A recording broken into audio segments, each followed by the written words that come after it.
But now we got Alex, as I promised, on line 2 from Minneapolis, who says Trump is completely wrong. So let's give Alex the floor. How you doing today?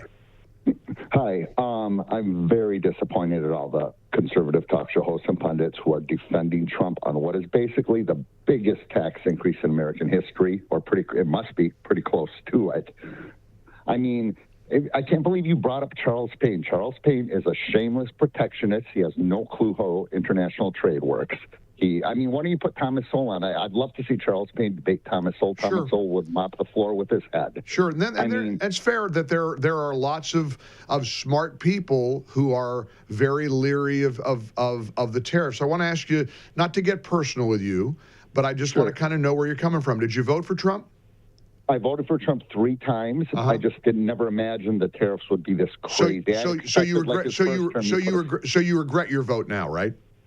Well, I wasn't going to vote for the socialist Kamala. I can't do that. But Trump, I figured Trump would. I figured he would raise the tariffs a little bit, like he did his first term, where he wouldn't do much damage. But I didn't expect this massive tax increase. Correct. Trump is so dumb. He thinks that foreigners pay this tariff. Trump is so dumb he thinks foreigners pay the tariffs, and you're an enthusiastic Trump supporter. You voted for a guy who's that dumb? I didn't say I'm an enthusiastic Trump supporter. I'm an enthusiastic conservative. You're an establishment conservative. You're a guy. You can sit there and call me names. Why don't you ask me questions about tariffs? First of all, relax, Alex. You don't need to come out swinging. Just calm down. Sure. You don't need to be all. We're going to give you plenty of time. I'm not going to interrupt you, so don't interrupt me. Just calm down, take a breath here. Okay, so you're not an enthusiastic Trump supporter. What is your economic background? And I don't want to. By the way, I don't mean that to be personal or make you defensive. But and I'm saying this. I say this respectfully, and I know this is going to sound crude or wrong. I don't mean it the way it sounds.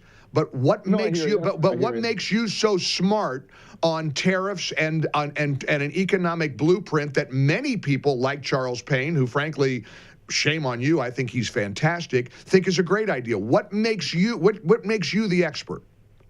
Well, I believe I have a very good understanding of free market economics. I'm a big believer in free market economics, not protectionism. Right. And I read a lot of Thomas Sowell works, and I agree with Thomas Sowell. I understand his work. Sure. If you're asking if I have a degree in economics, I do not. No, I get it, and nor do I. And most people don't either. And the truth of the matter is, it's going to sound mean-spirited, you don't know how this is going to play out. In a year from now, if factories come back and jobs and manufacturing jobs return, because I'm not sure if you believe that what we've been doing up till now has been copacetic. Are you okay with the trade practices? And you know how lopsided they are with China. You know how lopsided they've been with Canada, Mexico. You know that because you know enough about the way trade has gone for the last few decades.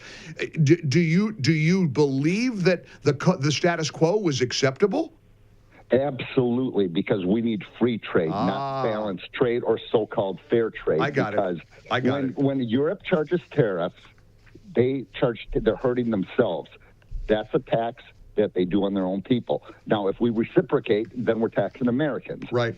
And that's and Trump says they've been ripping us off all these years and stealing our wealth. But the only little problem is, we've been by far the wealthiest nation on the planet, and our workers have the highest standard of living on Earth over the last 50, 60 years. Right. And part of the reason is the cheap products we get from free trade. We get all that. We get all the talking points. Here's what we do know. This is the fundamental talking point. They are talking points, but here's the fundamental here's the fundamental disagreement. You are okay with the status quo, which tells us everything we need to know about you. We have had declining strategic industrial capacity that's as a result of the same establishment people who are whining about tariffs now, like you. You have not been right about a single thing on the economy in 3 decades. I mean, the incompetence has been so incomplete. And when I hear you say, again, Alex, I say this respectfully, you sound like a smart guy. The status quo is okay. You've been to Detroit lately? You ever seen the Rust Belt? Have you seen what's happened to American jobs? And that's okay with you? I would change. Well, we have the lowest unemployment on the planet. I didn't ask you about that. I asked you about the Rust Belt and factory jobs and the industrial boom that this country used to enjoy. That got evaporated by China, and you're okay with that. Evaporated. It's called creative destruction. Now we have better jobs. We have creative destruction. China owning. Okay, I wonder how many apartment complexes China owns in Minneapolis. I wonder how many blocks of buildings China is buying all of our land. Ask the farmers if the status quo is okay. Ever talk to a farmer, Alex? If China is such a big enemy, put sanctions on China. Let's end all trade with China. Then we can import from other low-wage nations. Look, you're a smart guy. You know what you got? You got a belly button, and you know what I mean by that? We all got one. You got an opinion. You don't want this thing to succeed. I'm rooting for America. Let me final question. Oh, you think I'm not rooting for America? Are you serious? Final question. Well, no, wait. Wait a minute. Hold on. Is going to bring down America. Final question. Do you want Trump's plan to work? Well, do you want Bernie Sanders' you can't answer that, can you? Of course you can't, because you don't. That was an easy question. I served you a softball, Alex from Minneapolis, and you don't want it to work. The real answer would have been, hell yes, you want it to work, but you don't. Thanks, Alex. We got you.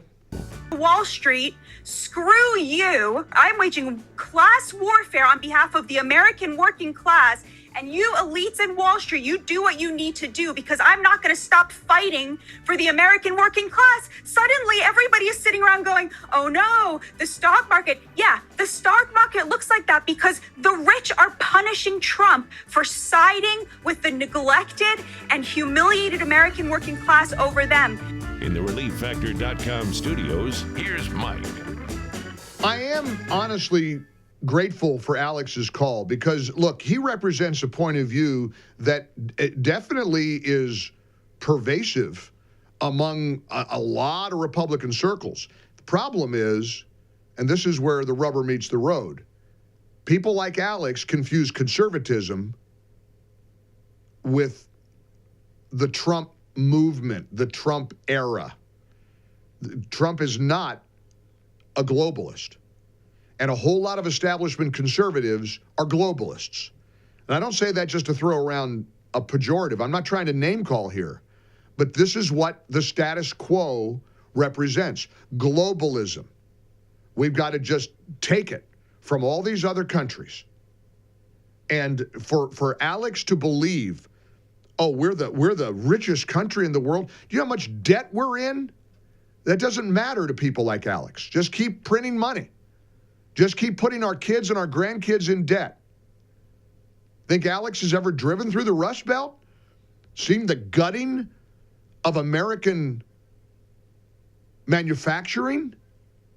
Here's Vice President J.D. Vance talking about, on Newsmax, talking about what these unfair trade practices and unfair tariffs have done to the United States. This is what just really fires me up. And I had completely acknowledge that I am putting my faith in Trump and his economic advisors and people who are a heck of a lot smarter at this than I am. I'm not an economist. I don't pretend to be. I voted for a guy who said that the days of America being taken advantage of by countries like China and yes, Canada, are over. It's all been a one-way street. Well, we're the richest people. We can do that. That's the mindset of a globalist establishment Republican. Status quo is fine. And so, again, to be respectful to that, I don't think he was necessarily a troll, as many of you are suggesting on the text line. He's a globalist. He's an establishment guy. Everything Trump represents alarms these people. And finally, we've got a president who's looking out for Main Street, not Wall Street. And did you notice the intensity, too, with his call? A lot of these people are real fired up about it. I mean, my gosh, it's been 2 days. And you hear people talk as if they're ready to, it's like a scene from the Great Depression, and they're ready to jump off, the 20th story of a building in lower Manhattan because give me a break. Look, a lot of people were absolutely fine with shutting down this country and gutting our economy over COVID without even batting an eye. For full shows, live and on demand, it's Salem News Channel.